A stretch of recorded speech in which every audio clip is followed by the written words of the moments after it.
Hej, hur mår du? Ja, ja, jättebra, tack. Hur mår du? Bra, tack.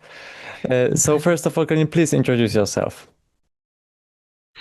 Hey, I'm Timo Räisänen. I'm a Swedish singer, and I am going to compete in the Swedish Melodifestivalen, the prequel to Eurovision. All right, can you please tell us, as a first question, how to pronounce the title of your song? Ingenting är efter oss. Can you repeat? Ingen ett... can you say it? Ingenting, Ingenting ingenting är är efter oss. efter oss. Ingenting är efter oss. Ingenting It efter means oss. perfect, man. Thank you. Well done. It means nothing is behind us. So why did you decide to submit to Melodifestivalen this year? Because I got the song. Um, I it has always been like a guilty pleasure dream for me. I've always followed it, I've always followed Eurovision, and but I am my music is quite different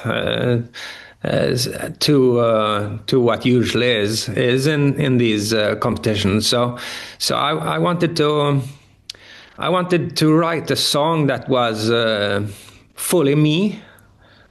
So I didn't betray myself, but also I wanted it to suit in the format of Melodifestivalen. Is there any like thing why it was a guilty pleasure dream for you? Well, it's just. I guess it's just because it's a different artistic world compared to what I am used to. I mean, I come from the world of indie pop, I suppose you could call it, and especially in Sweden, the indie pop artists have never been connected to Melodifestivalen, and especially not the music. I mean, for me to do it wouldn't have been. I like doing things that surprise me and surprise my listeners, and I've always done that. But I also wanted to be, if I do something, I want it to be real. I don't want to do it as just a joke or a little fling with something. I want to do it fully and completely.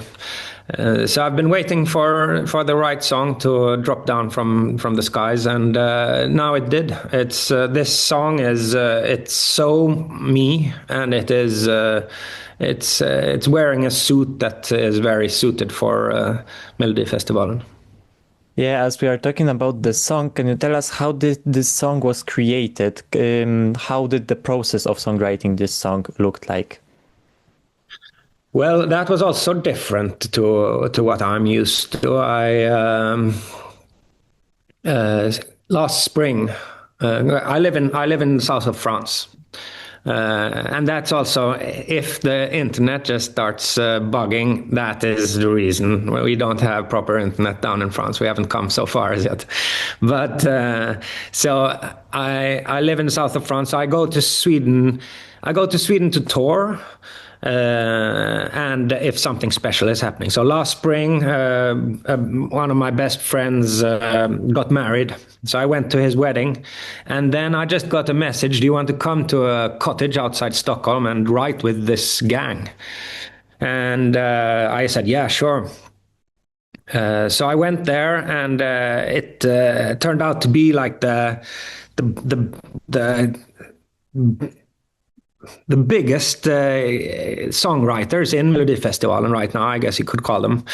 And I went in there and just immediately felt at home with the people, and it was just a super feeling. And like 15, 20 minutes later, we had written the song. So it was just it was just incredibly focused and happy, and just we just wrote it out of pure. It was so inspiring. Yeah. So what message or feeling do you hope listeners take away from your song after the first listen? Good question. It's a love song, and it's a desperate attempt to hold on to happiness and hold on to the here and now, and not go and wander and ruin your mind with what has been and what is in the past. Just keep moving forward and do what's right and what feels good now. And that is what I want to. It's like a desperate cry to make people feel happy and feel better about themselves. So, as you mentioned, you live right now in France. Weren't you trying to maybe represent France at Eurovision one day?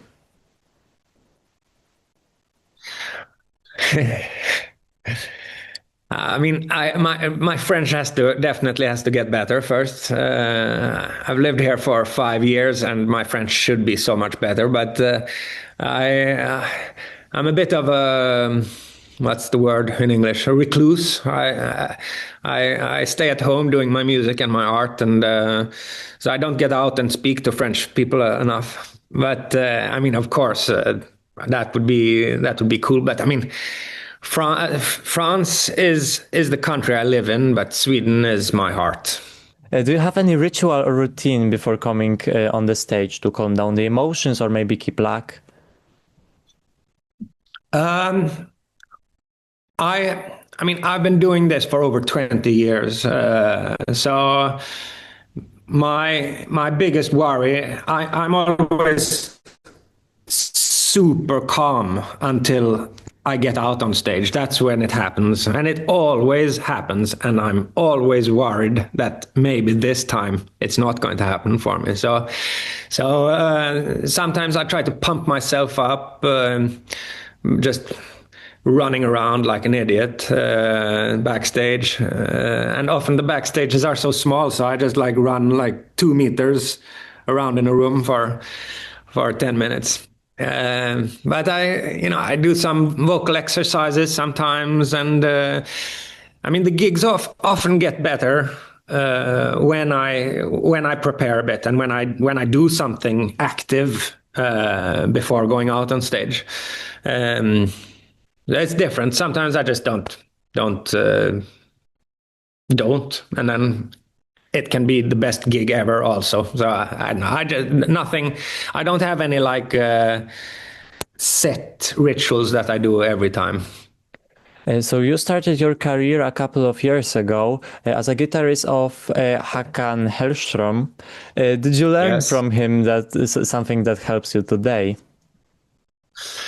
Yeah, I mean, we toured so much, and I mean that was the whole start of my professional career as a musician. So I mean, I learned a heck of a lot. I learned how to stand on stage and how to take an audience. I mean, he is brilliant at taking an audience in his own peculiar way. So I mean, my whole base was set in those years, but it wasn't a couple of years ago. I have to correct it. It was. I mean, it's like 20 years ago now, I think. Okay, so which artists, are there even any artists or musical styles that influenced you the most while developing your sound? Oh wow. Well, when I was really young and I started loving music, I almost only listened to classical music and opera, and Pavarotti was my big idol.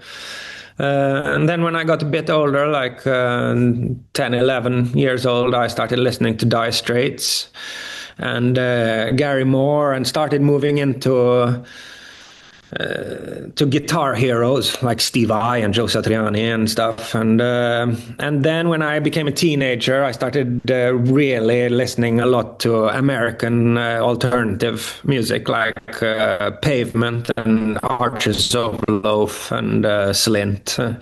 And that really, I mean, everything that I've done and everything I've listened to goes into my music, and everything I see and people I speak to, all of that goes into my music. But I think that my adolescent years listening to American lo-fi really put the mark.